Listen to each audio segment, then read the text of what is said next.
Bismillah ar-Rahman ar-Rahim, wassalatu wassalamu ala ashrafil mursalin. Nos invités d'honneur, chers maîtres, chers collègues, chers résidents, chers internes, honorable assistance, c'est pour moi un grand plaisir de vous accueillir dans ce 23e congrès de l'Amicale des pédiatres de Fès, qui est devenu un rendez-vous incontournable pour beaucoup de pédiatres parmi vous et qui sont des fidèles à notre congrès. Je les remercie infiniment.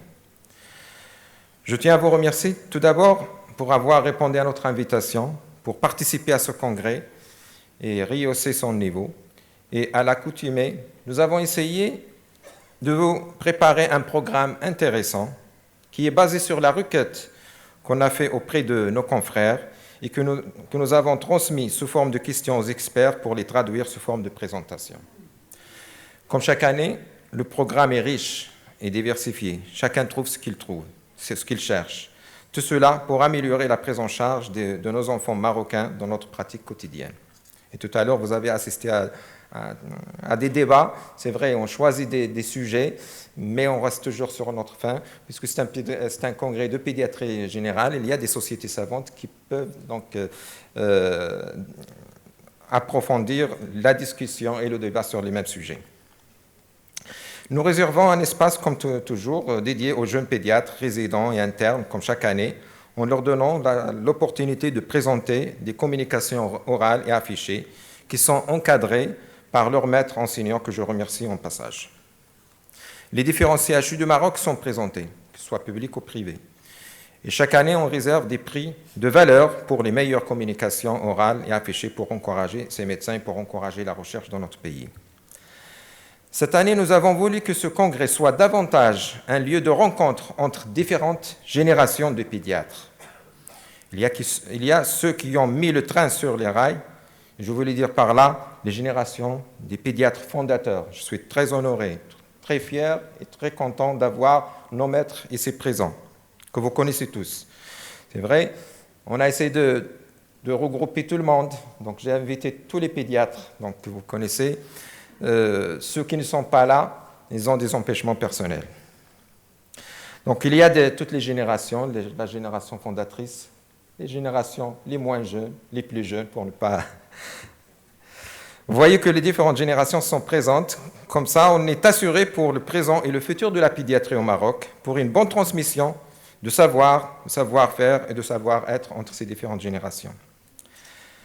La particularité également cette année, comme vous l'avez constaté, c'est que nous avons parmi nous un des éminents pédiatres dans le monde, qui est professeur Glissili, que vous connaissez tous, et celui qui ne le connaît pas n'a qu'à revoir son cours de pédiatrie. Je le remercie d'avoir honoré notre invitation en l'acceptant et de faire une conférence inaugurale pour ce congrès. Et je voudrais remercier spécialement mon ami, mon maître, professeur Tab, de mon cœur, parce que l'idée lui revient. Parce que cette cérémonie, cette conférence devrait être faite à Rabat, donc pour des raisons, donc on l'a délocalisée. Pour dire que Fès, donc c'est tout le Maroc.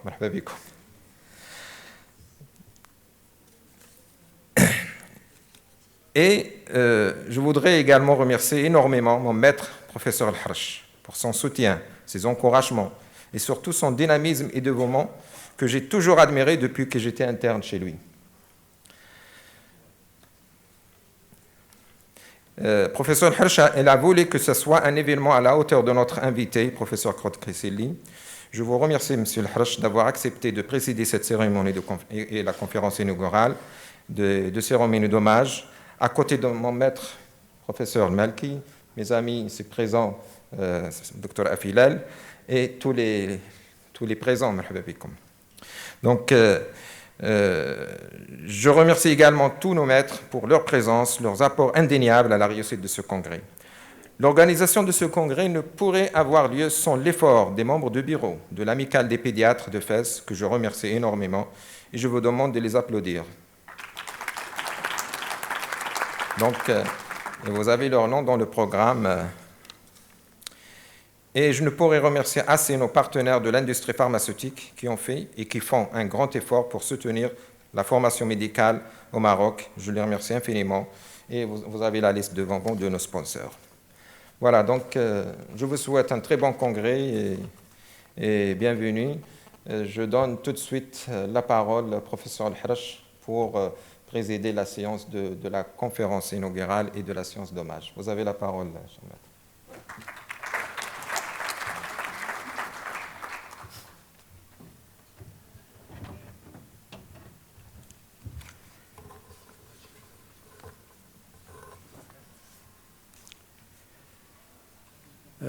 Monsieur le doyen, Monsieur le président du Congrès, cher Claude, chers amis, chers collègues,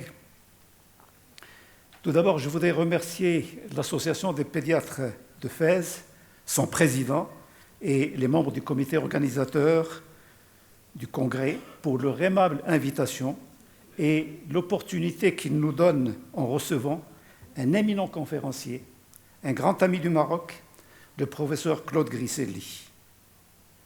Il me revient l'honneur et la difficile tâche de présenter Claude Grisselli, illustre professeur de pédiatrie, enseignant-chercheur et grande figure de la médecine et de la pédiatrie moderne, un brillant parcours qui lui a valu d'être décoré récemment par le président Macron du grade de grand officier de l'ordre de la Légion d'honneur.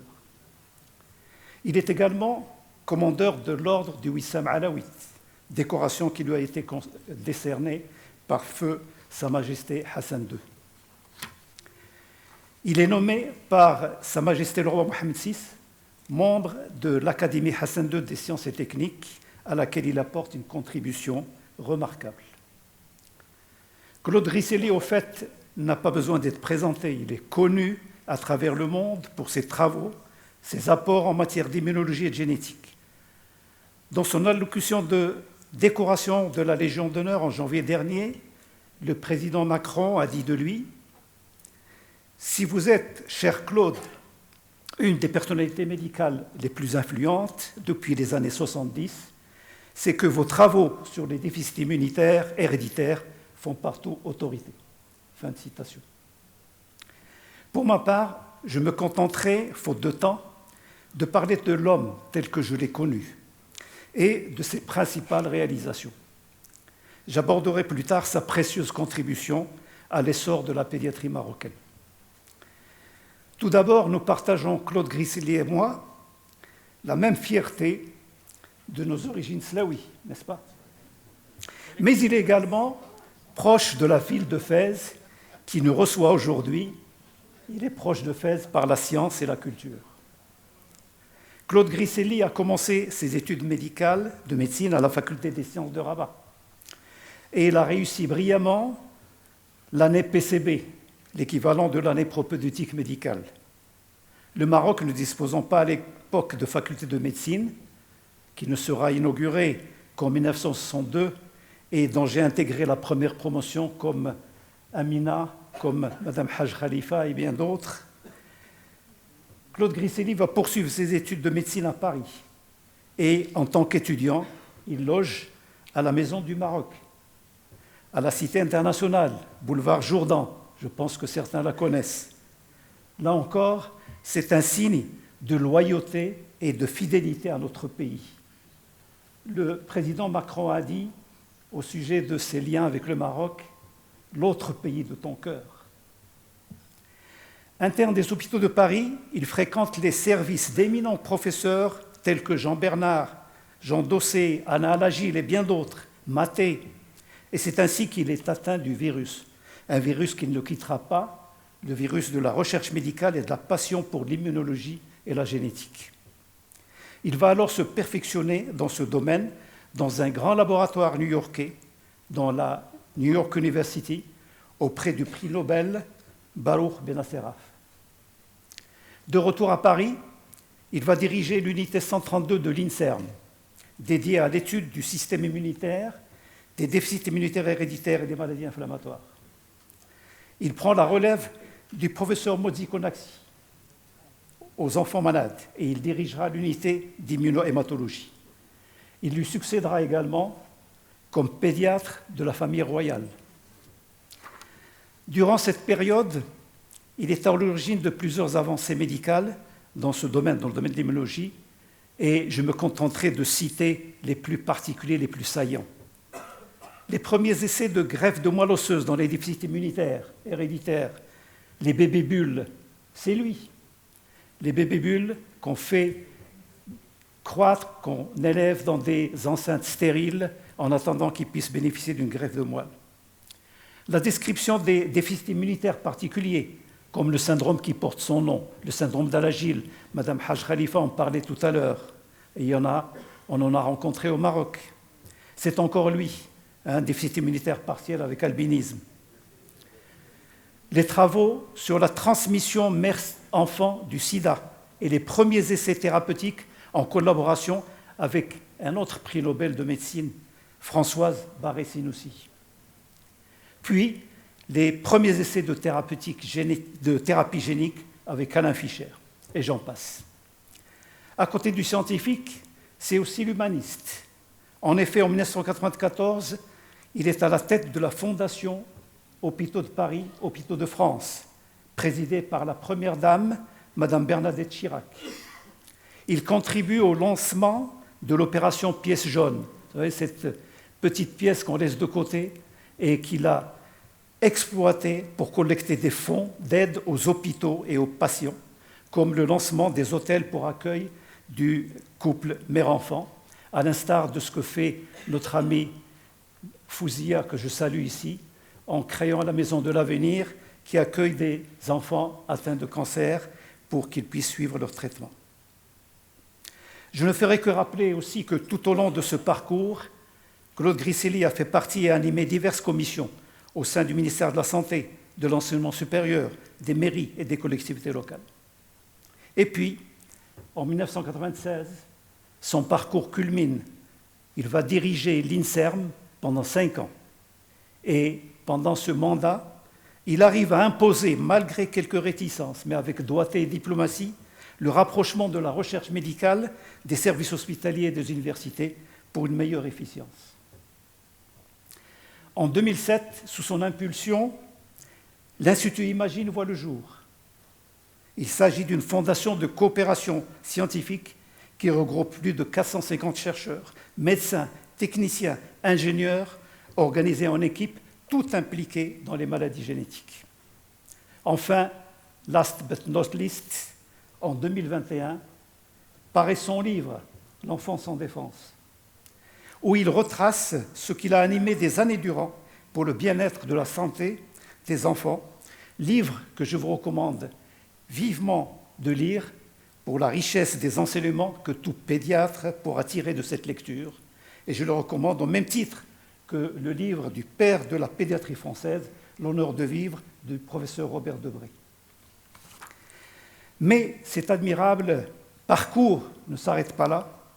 Son œuvre continue et se perpétue à travers les équipes qu'il a mises en place et les éminents chercheurs qu'il a formés, comme le professeur Alain Fischer, que le président Macron a qualifié de « Monsieur Vaccin » de l'Élysée, ou encore Arnold Munich à la Fondation Imagine. Ce sont là, très succinctement, les réalisations et progrès que Claude Griselli a apportés à la médecine et l'immunogénétique en tant que scientifique, pédiatre et humaniste. Voilà, mon cher Claude, ce que je voulais dire. Et avant de te donner la parole pour ta conférence inaugurale, je cède la parole à Si Mohamed Khattab, qui va nous présenter ton œuvre, ton livre, L'enfant sans défense. Merci, professeur Lahrache. Honorable invité, chers collègues, chers amis, mesdames et messieurs, nous ne pouvons tous que remercier l'Amicale des pédiatres de Fès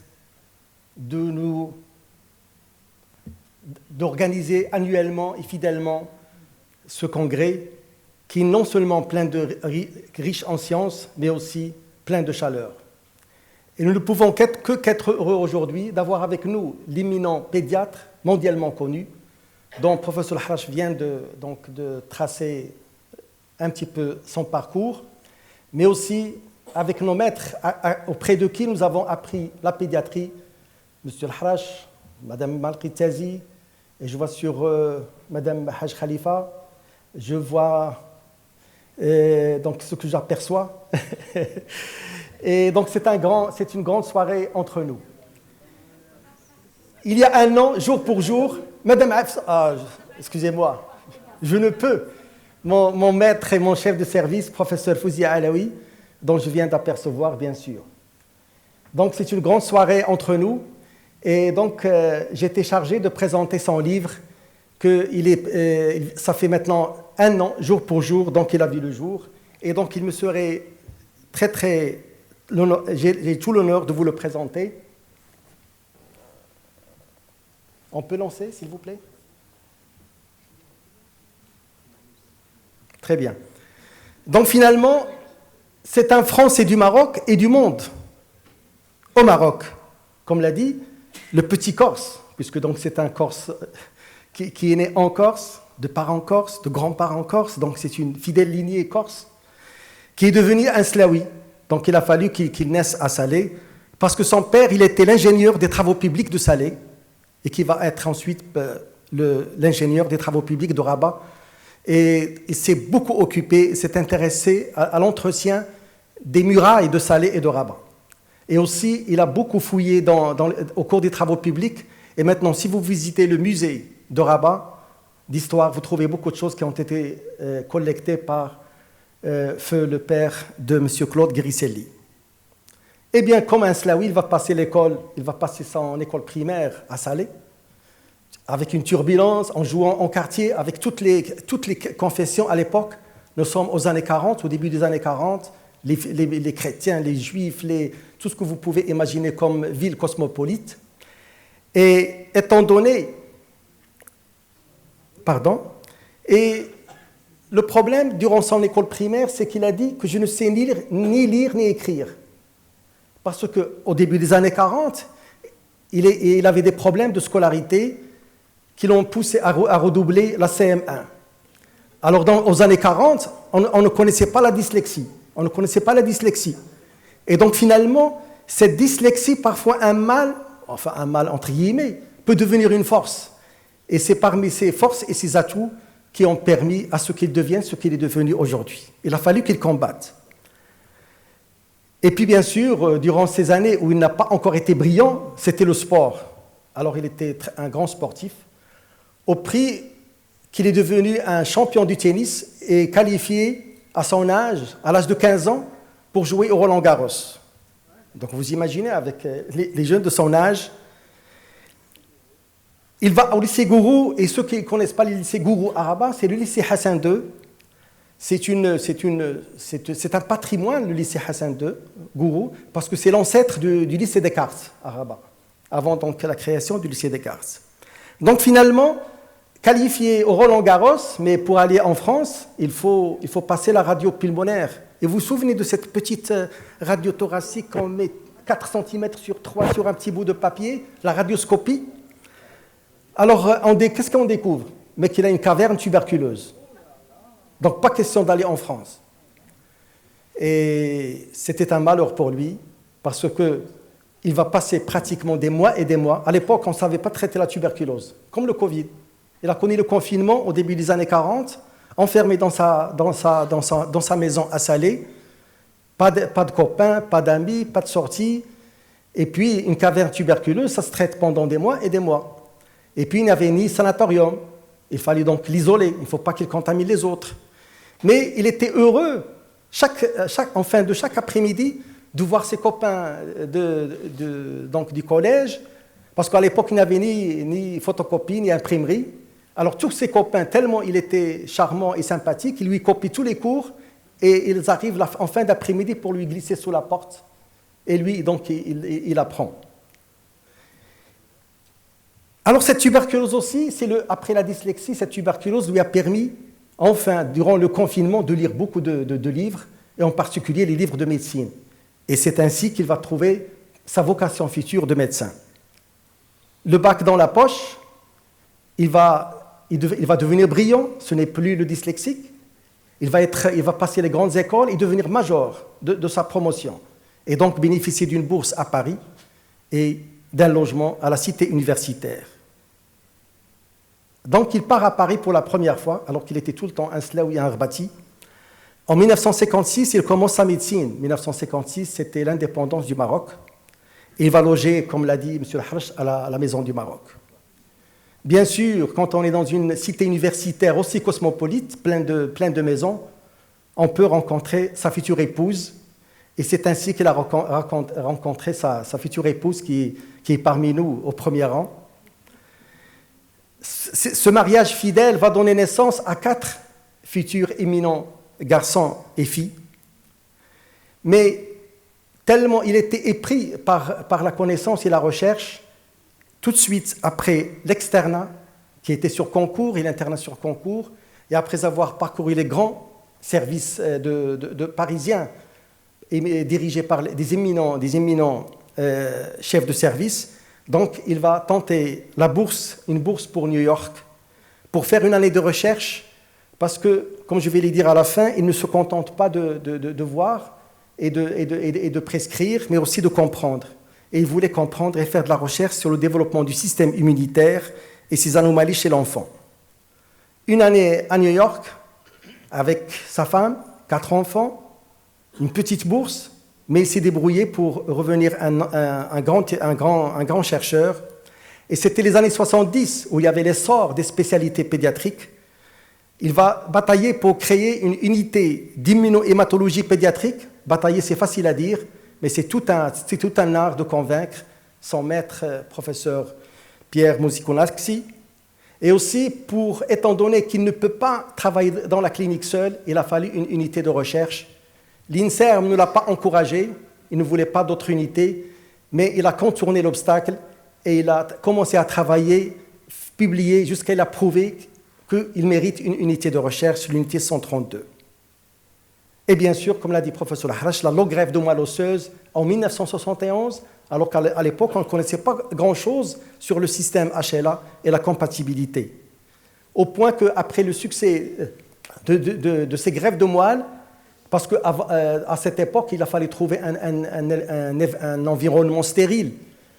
Et c'était la bulle, la fameuse bulle, qui est un sac en plastique, qui était stérile. Il a fallu mettre le bébé atteint du déficit immunitaire dans cette bulle, au point que la presse, à l'époque, l'ont appelé le père des bébés bulles. Et à Necker, enfant malade, le premier hôpital pédiatrique du monde, à cette époque, il y avait les moqueries des collègues parce qu'ils ne comprenaient pas ces bulles qui arrivent et pour greffer des malades.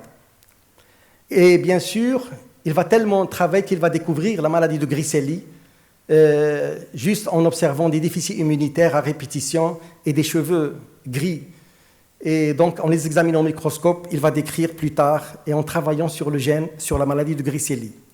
Monsieur Griscelli, c'est pas le mandarin de l'époque, où c'était le chef de service qui dirige tout et qui commande. C'était un fidèle de compagnonnage. Il faut qu'il transmette à ses élèves tout son savoir, et il faut qu'il travaille en groupe et en équipe. C'est le fameux qu'il appelle le compagnonnage. Traiter, rechercher, comprendre les maladies, mais à l'époque, on ne s'intéressait pas beaucoup à l'humanité. C'était pratiquement peu de services qui s'intéressaient à l'humanité. Alors il va batailler avec sa femme pour créer l'école à l'hôpital, pour créer des salons où les parents se réunissent. Et tout cela, il a fallu convaincre ses chefs de service. Et une fois qu'il était chef de service, alors là, il se permettait tout. Les visites ont été autorisées jour et nuit pour que les parents profitent de leurs enfants. Et bien sûr, dans le cadre du compagnonnage, comme l'a dit M. Al-Harch, il a participé à la création de la Fondation des hôpitaux de Paris, Hôpitaux de France. Et cette recherche va le ramener à l'Institut Imagine, parce que finalement, il y avait tellement d'équipes qui travaillent, chacun de son côté, et il a fallu regrouper tout le monde. Et pour lui, il y avait tellement de maladies graves et chroniques qui réclament des soins complexes et qui justifient l'élaboration de projets de recherche. Il y en a 3 millions en France de maladies génétiques et 35 millions en Europe, donc il y a de pain sur la planche. Et il voulait un institut où se côtoient et collaborent pédiatres, cliniciens et chercheurs. Il faut partir du malade, aller vers le projet de recherche et aller pour comprendre et aller au traitement du malade et faire cette boucle. Et à ce jour, de cet institut Imagine, Institut des maladies génétiques, Il y a des milliers de consultations et des publications, des centaines de brevets et des contrats industriels. Comme ça a été dit, son chef de service, professeur Pierre Mouzikonaxi, l'a présenté au feu, Sa Majesté Hassan II, pour devenir le pédiatre de ses enfants et de ses petits-enfants. Et donc, depuis cette date, il a des liens privilégiés avec la famille royale. Il a dit dans son livre, Feu Hassan II, il a aperçu des immenses connaissances, l'intelligence, l'intuition et la qualité de réflexion, l'intérêt pour la médecine en suivant attentivement les progrès. Professeur Ghilcili n'a jamais quitté le Maroc, dans le cœur et physiquement aussi. À chaque fois qu'il venait en vacances, voir sa famille, parce que sa famille est restée 4 ans après lui, à Rabat, à chaque fois il profite pour demander au professeur Feu Jacques Guignard, qui est le père de la pédiatrie donc marocaine, et faire les visites avec lui pour comprendre la médecine au Maroc. Et c'est là où il va découvrir ses futurs collègues et amis, professeur Ahraj, professeur Malpritesi, etc. Aujourd'hui, bien sûr, il est attaché au Maroc grâce à l'Académie Hassan II des sciences et des techniques. Il participe également depuis plusieurs années, depuis la création de l'Université internationale Aboul Kassis des soins de santé, pour faire des conférences, pour inciter à la clinique, pour inciter à la recherche. Et c'est un programme qui marche très très bien.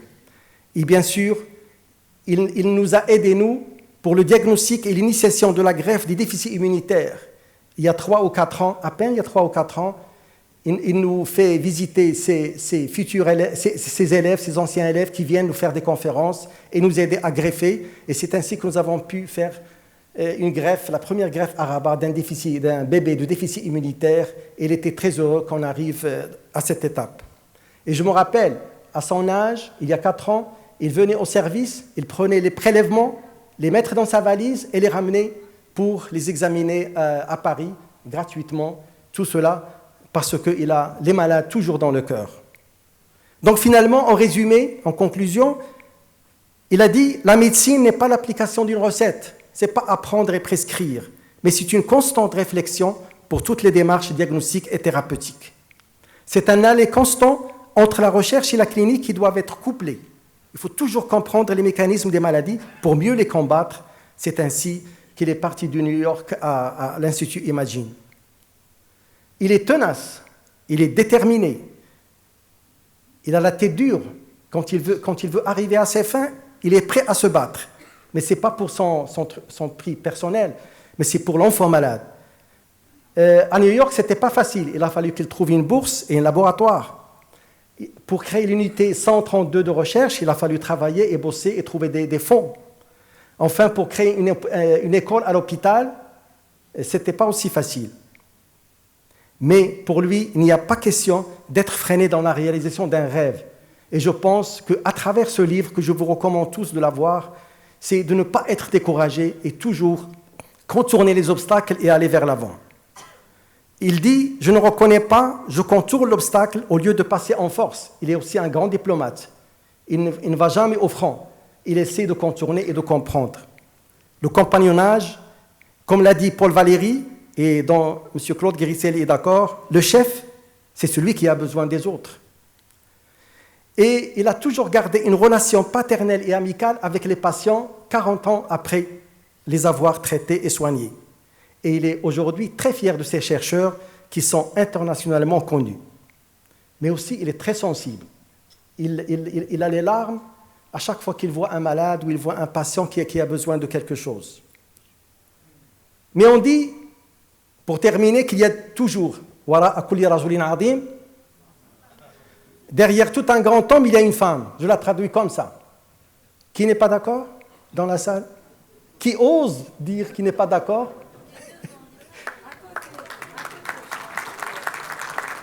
D'accord.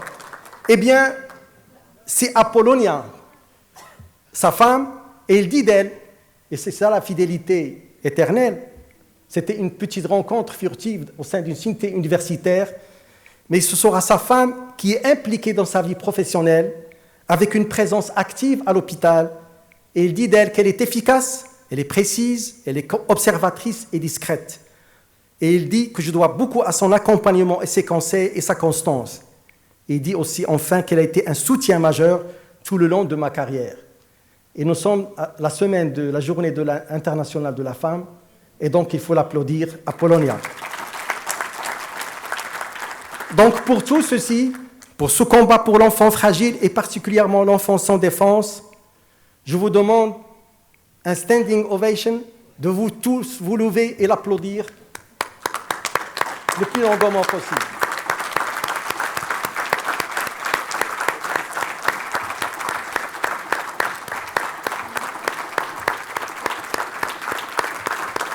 Merci beaucoup.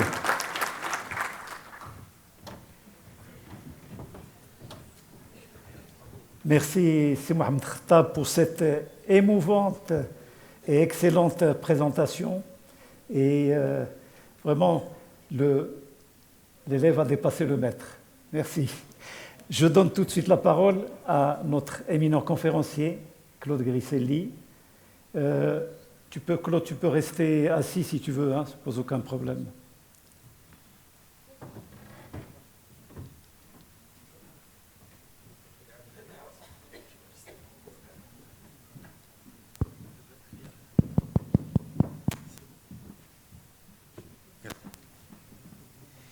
Eh bien, mes amis, comment ne pas être ému, touché par ce que je viens d'entendre de mes grands amis, les moins jeunes et les plus jeunes. Alors, comme je fais partie des encore moins jeunes, je vais vous parler, non pas de ma vie, parce que finalement, vous savez tout. Tout vous a été raconté dans le détail. Il y a peut-être 2 ou 3 remarques que je ferai tout à l'heure, mais avant tout, je voudrais remercier Moustapha, le président, ici, de nous accueillir tous, avec vous tous, les pédiatres, dont je fais partie, bien entendu. Nous sommes des pédiatres, avec nos 2 amis qui viennent de me traiter avec une immense gentillesse. Tahar Al-Akhlash, mon vieil ami, et mon plus jeune ami, Mohamed Khattab, que je connais depuis plusieurs décennies cependant. Filal, merci aussi d'être là, Monsieur le Président. Et puis Madame Tazi, que j'adore depuis très longtemps. Voilà.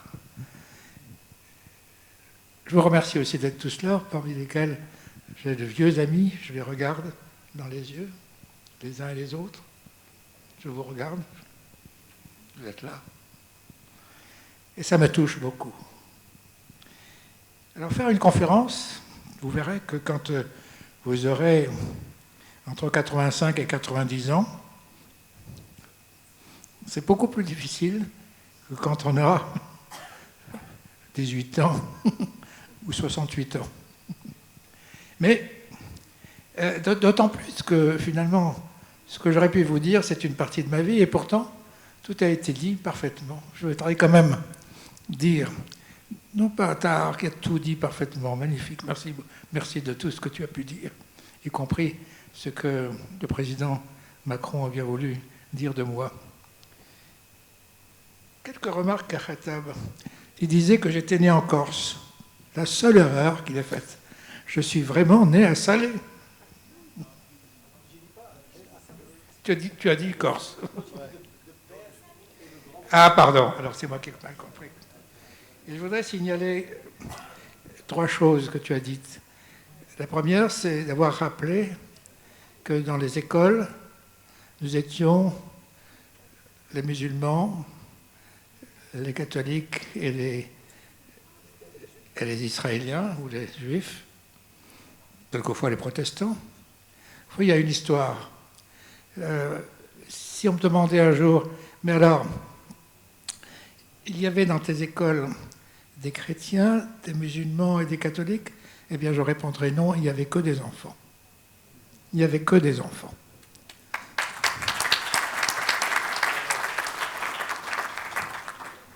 Tu as rappelé qu'à la cité universitaire, toi aussi, quand je suis arrivé là, Je disais que c'était en 1956, effectivement, c'était une année difficile.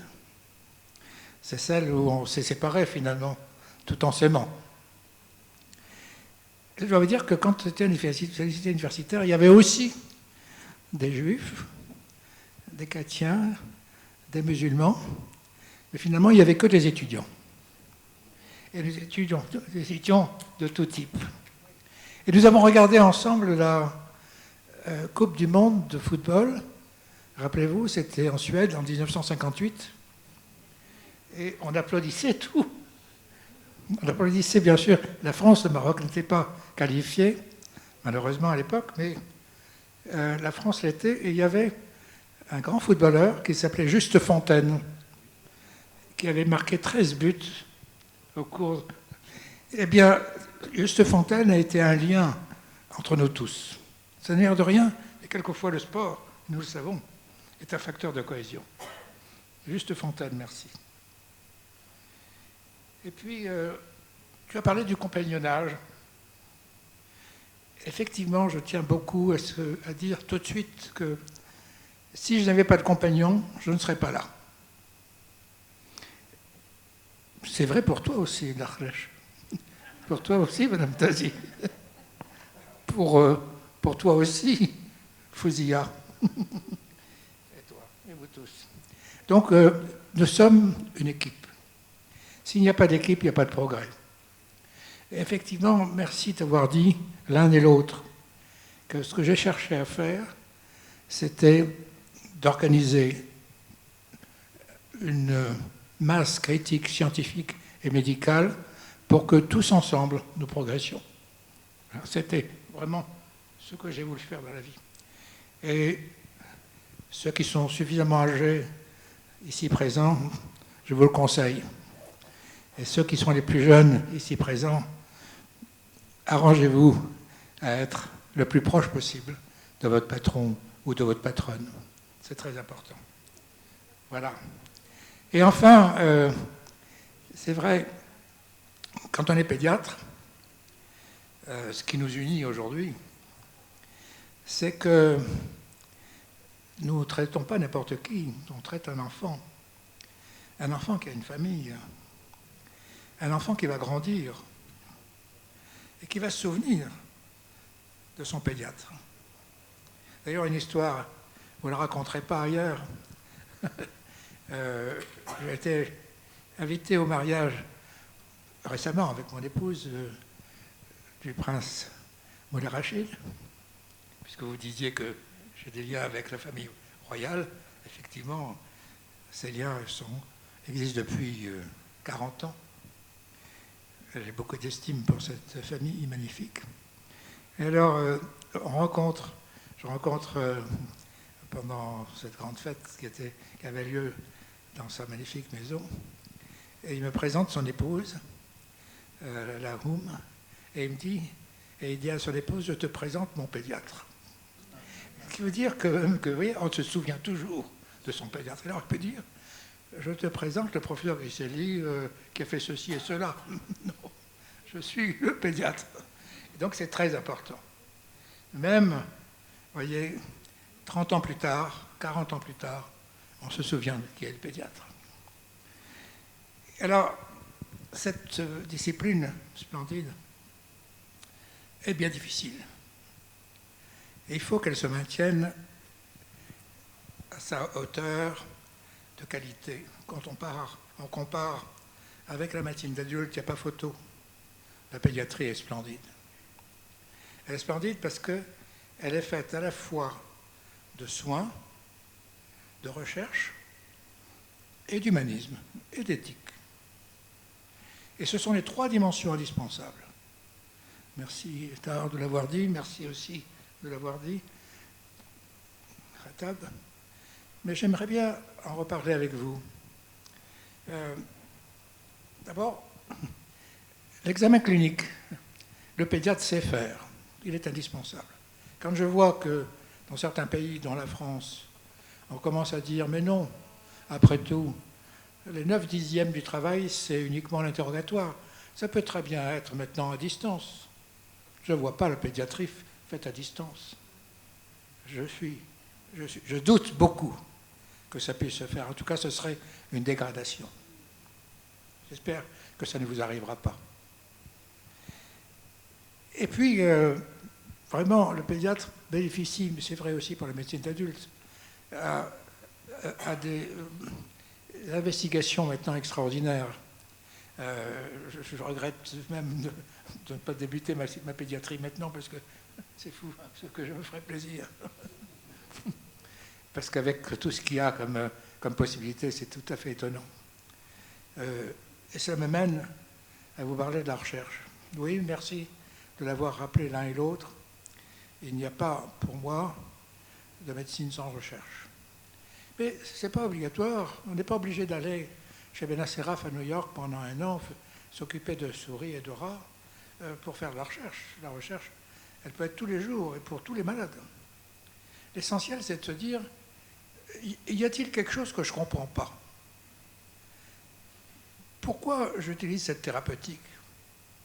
Qu'est-ce que cette thérapeutique pourrait faire de mal en dehors du fait qu'elle fasse du bien? Quel progrès j'ai fait entre le précédent malade et celui-là? Quel progrès je pourrais faire entre celui-ci et le futur? Au fond, se poser des questions, être curieux et le résoudre d'une manière ou d'une autre. Bien sûr, la recherche biologique, ce n'est pas à Sefiani, par exemple, ici présent, que je vais l'expliquer. Il le fait très bien. Mais j'aimerais bien prendre l'exemple des maladies génétiques, et particulièrement celles qui m'ont concerné. Vous l'avez rappelé, les déficits immunitaires héréditaires. Quel progrès on a pu réaliser en quelques décennies. Je me rappelle que lorsque j'ai commencé à m'intéresser à ces maladies, il y en avait une vingtaine, pas plus. Les agammaglobulinémies, les hypogammaglobulinémies, les déficits en IgA, les déficits immunitaires combinés sévères, le syndrome de Scott-Aldrich, la taxi-télangiectasie, allez, une vingtaine. Maintenant, il y en a 450. 450 maladies, entre 20 et 450, vous voyez un petit peu tout ce qui s'est passé. C'est la génétique qui a beaucoup aidé à faire des diagnostics précis. Et faire des diagnostics précis, c'est immensément important parce que, en dehors de. Il y a quoi? Premièrement, on dit à une famille, votre enfant a telle maladie. On ne dit pas, comme on le disait antérieurement, je crois qu'il a telle maladie, je crois qu'il est. Il se peut qu'il a ceci ou cela. Maintenant, non, on sait. Et la précision du diagnostic, c'est fou, ce que ça peut calmer, ça peut déjà donner des espoirs. Parce que, finalement, si on a un diagnostic, si on a un diagnostic précis, ça veut dire qu'on a une thérapeutique peut-être aujourd'hui ou demain. Et c'est vrai pour beaucoup de maladies génétiques. Vous avez vu, ici, il était cité les greffes de moelle osseuse, effectivement réalisées en 1971, et faites ici à Casablanca, à Rabat, à Marrakech, à ma connaissance, peut-être ailleurs aussi. Mais peut-être en trop petit nombre, parce que les greffes de moelle, aussi, je crois, maintenant réalisées à Cheikh Zayed, puisque je m'adresse bien sûr à mon ami Amin El-Hassani, qui était venu passer une année à Necker, n'est-ce pas, en pneumologie. C'est pas un immunologiste, mais il aurait pu. Et les greffes de moelle osseuse ont été maintenant appliquées dans les leucémies et les cancers avec succès. Vous avez cité aussi la thérapie génique, qui est un énorme progrès. Vous savez tous ce que c'est additionner un gène normal à des cellules qui ont un gène anormal pour lui permettre de maturer et d'aboutir aux activités qui sont les siennes, notamment dans les déficits immunitaires héréditaires, que sont le défaut complet de cellules lymphocytaires T et B. Le Scott-Aldrich bénéficie aussi de ces thérapies géniques. C'est un avenir indiscutable. Par contre, je suis inquiet parce que je vois que si dans certains pays la thérapie génique se développe, on voit bien que, comme certaines thérapeutiques, comme l'immunothérapie, comme les thérapies ciblées, comme les nouveaux traitements de la mucoviscidose, sont d'un coût extraordinaire, extravagant. Pour traiter un malade maintenant, par thérapie génique ou par les autres possibilités que j'ai citées, c'est entre 5 000 et 10 000 euros par mois. Ce qui est scandaleux, franchement scandaleux. Je m'adresse, ils sont très loin, à l'industrie pharmaceutique, faites un effort. Ce n'est pas possible, on ne peut pas faire ça uniquement dans la fonction publique. Il faut que la fonction privée s'adapte. Il faut que l'industrie pharmaceutique sache qu'il y a des milliers de patients atteints de maladies génétiques qui pourraient bénéficier de thérapeutiques, ils ne peuvent pas. Donc ça, c'est un mobile, c'est quoi? J'œuvre dans ce domaine-là, et à Imagine, nous sommes très remontés sur ce sujet. On a eu déjà plusieurs discussions, comment faire pour qu'on atteigne vraiment des prix suffisamment raisonnables. Je vous ai dit 3 dimensions. Et la troisième, c'est le côté très humain du pédiatre. Un enfant deviendra adolescent et jeune adulte. Avez-vous déjà vécu des ruptures thérapeutiques, des ruptures de prise en charge? Quand un enfant âgé de 15 ans, 16 ans n'est plus suivi par un pédiatre, mais par une médecine d'adulte, alors il y a des risques fabuleux, parce qu'il n'y a pas de transfert de connaissances d'un dossier d'un malade à un autre. Ça, c'est un sujet extrêmement important, et nous sommes en train, en France en tout cas, et notamment sur la maladie génétique, à nous battre pour qu'il y ait cette continuité, cette suite. Et puis, je m'adresse à Fouzia, qui a su créer l'association ou la fondation Avenir, c'est la même chose, il y a fort longtemps. Ça se calcule en décennies, et je me souviens bien. Mais aussi la Salma, avec les maisons de vie. C'est vrai qu'avoir la famille proche, c'est déjà la moitié du succès. C'est extrêmement important. Nous, pédiatres, nous devons payer attention à ce sujet. Nous, pédiatres, nous devons accompagner l'enfant jusqu'à l'adolescence et à l'âge du jeune adulte. Parce que, je vous le disais, Monseigneur se souvient de son pédiatre. Je l'ai suivi très longtemps, il avait plus de 18 ans. Je crois que c'est très important d'avoir cette continuité. Voilà, je vous ai presque tout dit, sauf le fait que je vous aime beaucoup.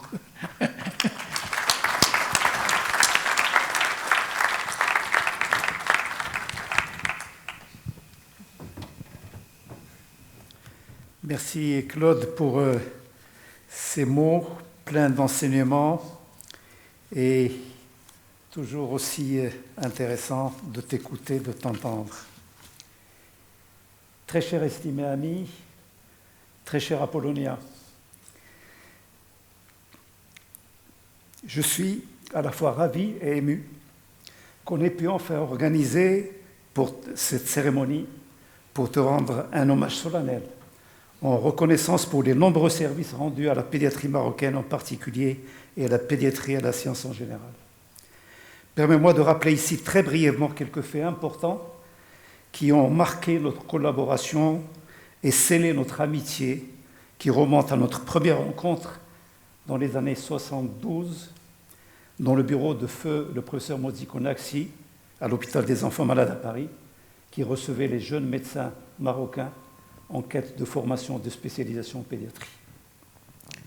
Tout d'abord, notre œuvre commune au sein du conseil d'administration du Centre international de l'enfance à Paris, au bois de Boulogne, dans le château de Longchamp, magnifique château, sous ta direction et celle de feu le professeur Pierre Royer, et qui a permis de réaliser des programmes de nutrition materno-infantile, de vaccination et de pédiatrie sociale et préventive au profit des pays d'Afrique et d'Amérique latine.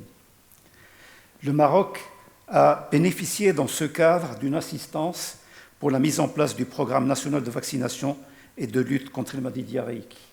Il y a 2 artisans que je voudrais citer dans ce cadre, le docteur Michel Pelchvis et la docteur Nicole Guérin. Ensuite, le protocole de coopération et de jumelage de l'hôpital d'enfants de Rabat et l'hôpital des enfants malades de Paris, signé sous les auspices de feu Taïb Benchir, ex-ministre de la Santé publique. Protocole qui a permis à un nombre de pédiatres, biologistes et personnels de santé de se perfectionner dans les unités et les laboratoires de l'hôpital des enfants malades. Ce protocole a permis également de démarrer à ton initiative et grâce à ton aide la première unité de génétique médicale de la faculté de médecine et de pharmacie de Rabat que dirige avec succès le professeur Abdelaziz Fiani. Ce protocole d'accord sera étendu quelques années plus tard avec le jumelage de l'hôpital d'enfants de Casablanca avec l'hôpital Robert Debré de Paris. Enfin, je dois rappeler l'hommage que t'a rendu l'association Bouregreg sous la présidence de Feu Si Mohamed Awad, conseiller de Sa Majesté le Roi, en te faisant citoyen d'honneur de la ville de Salé, qui t'a vu naître, et à laquelle te lient de nombreux et émouvants souvenirs de famille et d'enfance. Et puis, je ne saurais oublier ton geste affectueux pour parrainer ma fille Zile durant ces années de préparation au lycée de Huidouar et son intégration à HEC Paris. Pour toutes ces raisons et bien d'autres, je te réitère notre reconnaissance et considération pour les multiples services rendus à la pédiatrie marocaine, dont je peux estimer l'importance pour l'avoir dirigé de nombreuses années durant, et également au nom des nombreux patients marocains que tu as bien voulu prendre en charge, aussi bien ici au Maroc que dans les hôpitaux français. Cher ami Claude, je ne peux terminer sans t'exprimer, au nom de ma femme et en mon nom, notre profonde estime et nos sentiments les plus affectueux. Maintenant, je donne la parole. Est-ce que je peux rajouter un mot? Pardon. Je veux bien rajouter un mot, c'est pas parce que oui, je pensais que j'allais être le seul à être touché, le seul à avoir une petite larme aux yeux, mais nous sommes 2, et peut-être même plusieurs, même 3. Et effectivement, ces liens qui nous unissent sont assez extraordinaires, pas seulement du domaine de la pédiatrie, mais du domaine de la vie courante.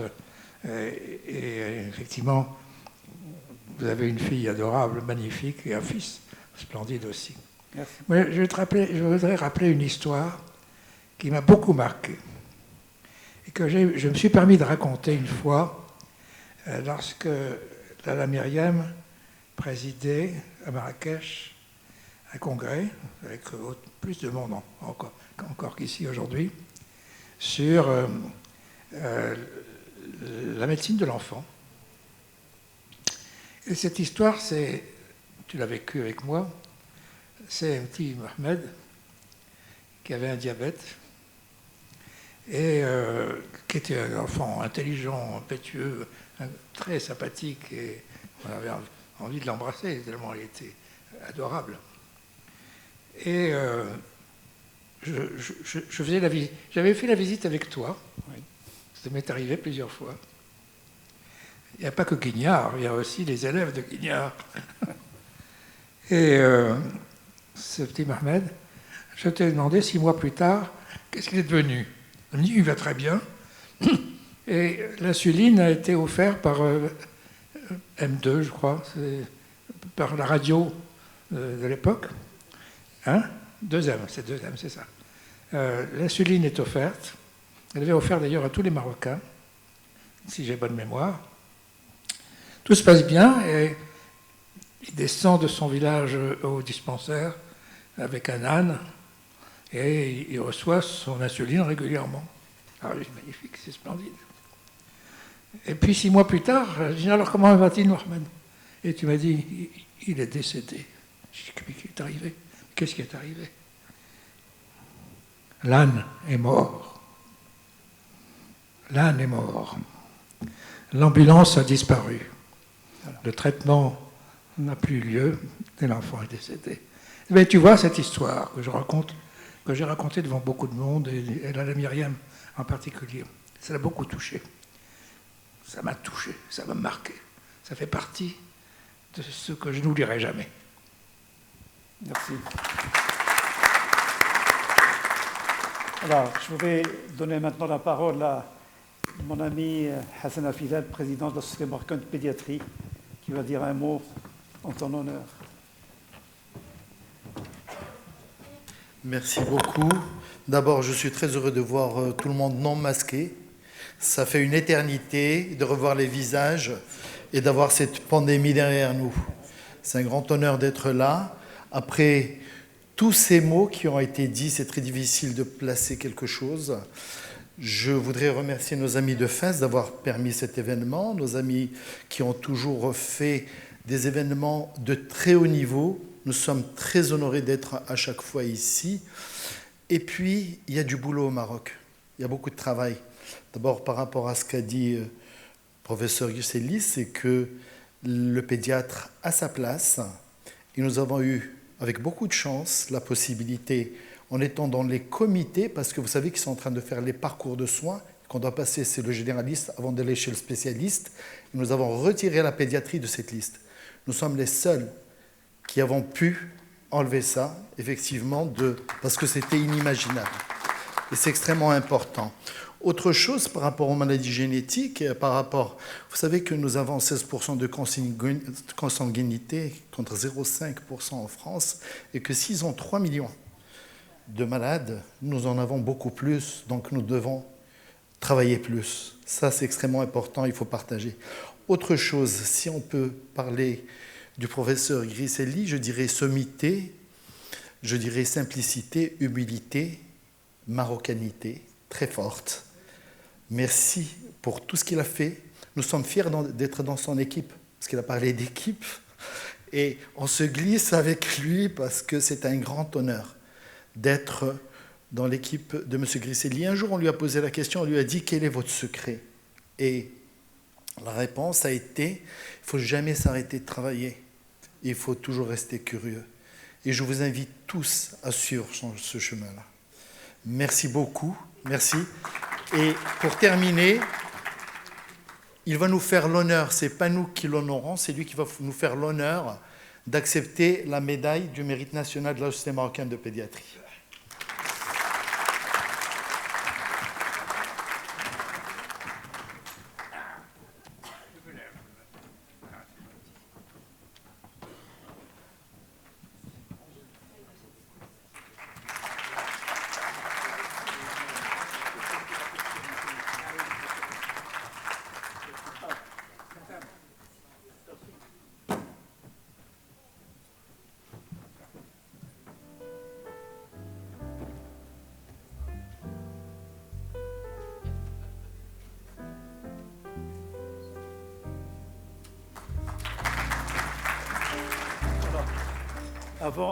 Avant de donner la parole à notre président du Congrès, le professeur Hida, on m'a demandé 2 ou 3 témoignages. D'abord, monsieur le doyen voulait dire quelques mots. Vous avez la parole, monsieur le doyen.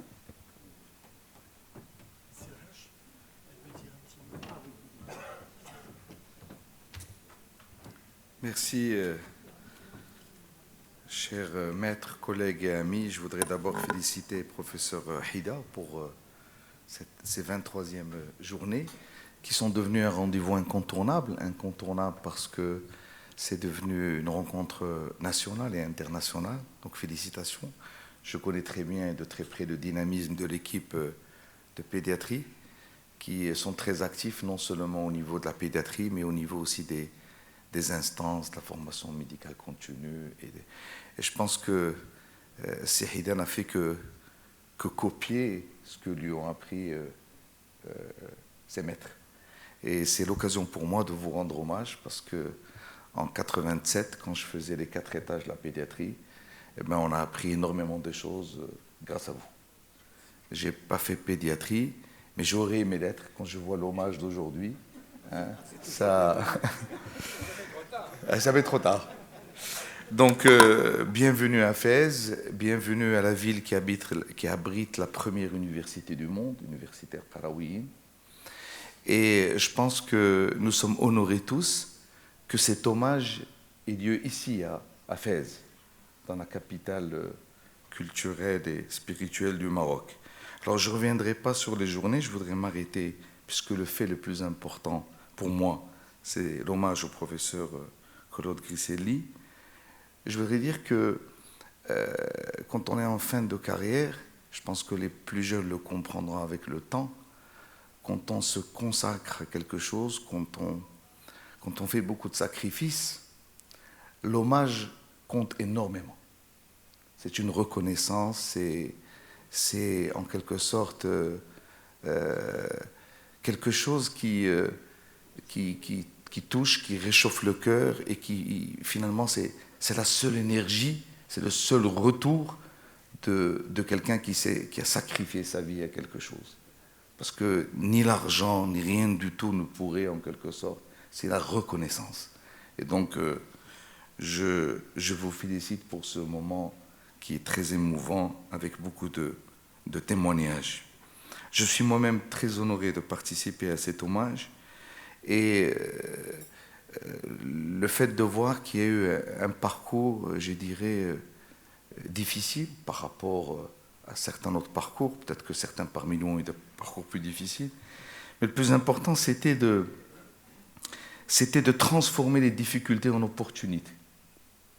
Parce qu'on a vu qu'il y a des moments difficiles, mais c'est un message aux plus jeunes de dire qu'à chaque fois qu'on est confronté à quelque chose, eh bien, comment est-ce que je peux transformer ce moment difficile en une opportunité pour aller encore plus loin. Et peut-être que le secret est derrière la génétique, le fait d'être corse et d'être né à Salé, cet esprit corsaire entre la Corse et Salé, peut-être d'être très combatif, c'est ce qui a donné un peu. Mais en tout cas, moi je pense que la réussite de ces 23e journées, en dehors de tout ce qui va être dit sur le plan scientifique, excusez-moi de le dire, c'est cet hommage que nous venons de vivre. Félicitations. Merci, monsieur le doyen. Un témoignage très attendu, et je suis désolé de ne pas avoir donné la parole plus tôt. Amina Tazi, qui nous a accompagnés, qui connaît Claude et qui a dirigé le département de pédiatrie pendant de longues années. Un mot. Peut-être même sur place.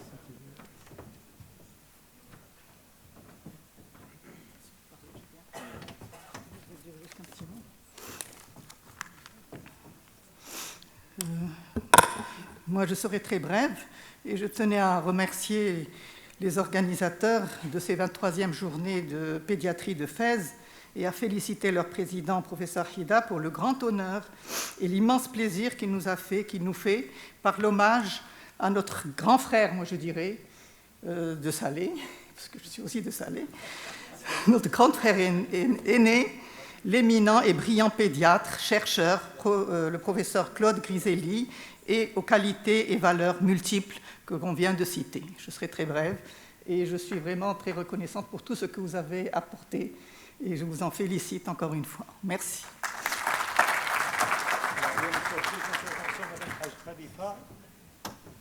Alors, Madame Haj Khalifa, professeure de pédiatrie à l'hôpital d'enfants de Casa. Merci. Bon, rapidement, bien sûr, c'est Mustafa, on te remercie parce que Eh oui, absolument. Alors, je vais vous raconter. D'abord, j'ai fait, sur les 4 ans que j'ai passé à Necker Enfants Malades, j'ai passé 1 an chez le professeur Griselli. Il a été mon chef de service. Il m'a appris beaucoup de choses. Je le remercie. Et après, on est resté en contact. Il y a 3 événements Sitar, parce que tu as cité tellement d'événements, 3 événements dont tu es témoin. Et il a été catalyseur. Les hémophiles, la commission des hémophiles, le général Arshan, l'enfant que vous avez hospitalisé à Fischer, chez le professeur Fischer, ça vous a demandé 10 jours de travail pour coordonner, pour faire les observations avec l'enfant que j'ai transféré. Et la troisième chose, tout ce que vous avez fait pour introduire le vaccin de Prévenir 13, Anna ou Madame Tazi, on l'a initié au Maroc. Donc, ces 3 événements que c'est tard parce qu'il a tellement cité. Maintenant, je vais vous raconter une anecdote qui me paraît très sympathique. Un jour, le professeur. Alors, moi, je trouve le syndrome de Griscelli, je trouve une observation. J'en parle au professeur Griscelli qui accepte la petite, qui confirme, qui m'envoie une lettre de félicitations en disant dans le monde entier, nous avons 9 cas et votre observation, c'est la 10e.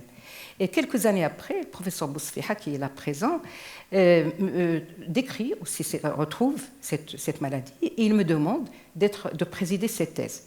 Et j'ai accepté. Alors, 2 jours avant, je reçois, alors 2 jours avant la thèse, de la date de la thèse, je reçois le professeur Griscelli. Je reçois une lettre envoyée par l'enseignement supérieur et la recherche en me disant que le professeur Griscelli va être accompagné du professeur Moleta Al-Alaoui que vous voyez ici et un représentant du ministère pour dire que 3 services qui sont d'ailleurs dirigés par des dames, CHU de Casablanca, feu Madame Chemsi ou Madame Himish, ou Anna. Donc on a pris cette photo, je me suis dit c'est extraordinaire, le professeur Griscelli est là, il va présider cette thèse, c'est quelque chose d'extraordinaire. D'abord pour moi c'est un honneur, mais pour l'étudiant c'est vraiment intéressant. Mais le professeur Griscelli me dit non, je ne pourrai pas rester, je suis avec vous. Tout de suite, je prends le téléphone, j'appelle l'étudiant, je lui dis, mais écoutez, alors d'abord, je vois la thèse et je vois une très belle photo du professeur Griscelli, une veste bleue, très traditionnelle, une chemise blanche, très beau, les yeux verts ou les yeux bleus dans le temps, je ne sais pas, il avait les yeux bleus. Et je dis à l'étudiant, mais c'est pas possible, il faut amener l'appareil photo, tout de suite, vous me prenez en photo, j'ai envie de coller ma photo à côté de celle du professeur Griscelli.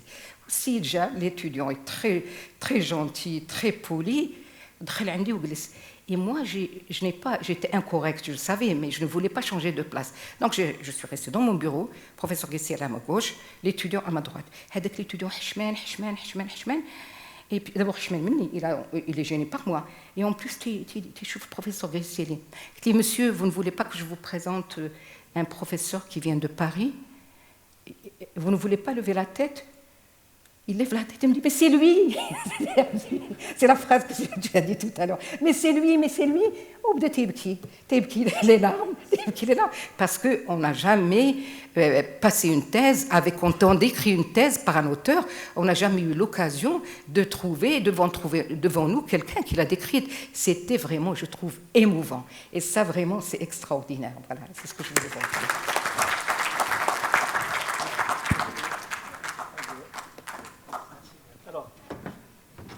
Encore un témoignage, c'est Amin Hassani, c'est ça? Oui, le côté que vous connaissez, c'est la deuxième façon que vous ne connaissez pas. N'est-ce pas, Claude? Ah ben on vous a tous présenté l'éminent chercheur, l'éminent pédiatre. Moi, je vais vous parler de mon partenaire de golf. C'est sa 2e passion après la médecine et la recherche. Et c'est un excellent joueur de golf. D'autant plus qu'il a été royalement initié, n'est-ce pas? Et le mot est bien. Donc, c'est mon partenaire de golf, et quand on joue au golf, il est passionné. Il est stratège. Ce n'est pas un sport que n'importe qui va dire, bon, non. C'est beaucoup de concentration. Et là aussi, il s'y concentre, et il aime beaucoup. Donc, ce partenaire de golf que j'ai aujourd'hui, comment je l'ai connu? Je l'ai connu le jour où Mme Malqi m'a appelé dans son bureau pour me dire « mais tu pars à l'étranger pour faire un stage ». Je lui dis bon, « d'accord, merci Mme Tazi ». On envoie un courrier, c'était chez le professeur Pierre Schennemann. Il me dit « Monsieur Pierre Schennemann répond que dans notre service, il y a une liste d'attente de 2 ans ». Bon. Mon autre ami, si tu permets, mon ami, qui était mon professeur, mais surtout mon ami, à l'hôpital d'enfants, je passe le voir, monsieur Al-Harash, il dit, écoute, je peux partir, mais malheureusement, il faut que j'attende 2 ans. Il dit, non, t'en fais. Je vais écrire à mon ami Slaoui, il n'y aura pas de souci. Le lendemain, on reçoit notre fax, et je suis passé remercier monsieur Grisselli dans son service une fois que j'étais en France. Je ne le connaissais pas. Je suis passé le remercier et c'est là où s'est créée une amitié. Une amitié qui a duré, qui dure encore. Une amitié que j'ai retrouvée dans des moments difficiles où on a consulté à un certain moment ou dans des circonstances où en général on est assez difficile en reconnaissance mutuellement et il m'a mis à l'aise. Je te rappelle, avec la délégation. Il m'a mis à l'aise, il a mis tout ce que j'avais fait vraiment en exergue. Et puis, on a continué. Et quand, à un certain moment de ma vie de développement professionnel, j'avais besoin de lui, il a été présent quand on a voulu s'ouvrir à l'international dans notre université à Rabat, à Ouelkassis. Ben, j'ai fait appel à Claude. Il a été là. Et avec Madame Baris-Nossi, son comité, il est conseiller de la présidence. Et donc, on avance avec lui. Donc, c'est une amitié qui s'est créée comme ça, avec un hasard. J'en ai gagné un ami, un maître et un partenaire de golf.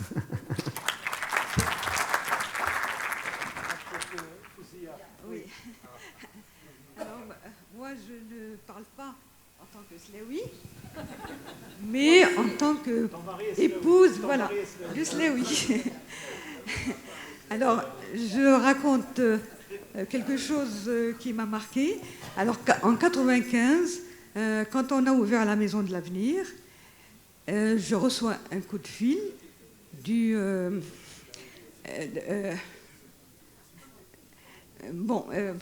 me disant, enfin, du protocole royal, me disant que Madame Chirac veut absolument visiter la maison de Madame Alaoui.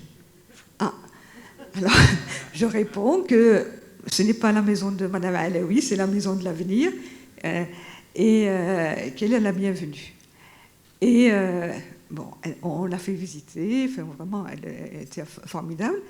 Et j'ai compris que c'est mon maître et ami, M. Grisselli, qui lui avait soufflé l'idée. Et il le confirma par la suite. Voilà. Monsieur le Harash. Excellent témoignage. Oui, il y a encore. Il y a d'autres Slaoui qui demandent la parole. Professeur Sfiani. C'est vrai, je ne suis pas pédiatre, mais je suis Slaoui. Donc, c'est vrai, après tout ce qui a été dit sur le professeur Claude Grisselli et tout ce qu'il a apporté comme soutien à la pédiatrie marocaine, j'aimerais juste dire un mot du coup de pouce qu'il a donné à la génétique marocaine. Il y a quelques années, je me suis déplacé, alors qu'il était directeur de l'INSERM, directeur général de l'INSERM, je me suis déplacé avec le professeur Arnold Munich pour défendre la coopération maroco-française et surtout pour préparer une convention entre le CNRST et l'INSERM. Et plus que la coopération et les échanges qui ont été signés par la suite, en présence du professeur Zarouali, qui était à l'époque ministre de l'Enseignement, il nous a fait un cadeau.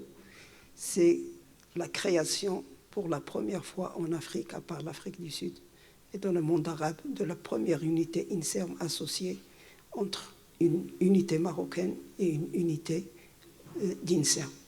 Merci beaucoup, Claude, et un grand hommage à ce grand homme.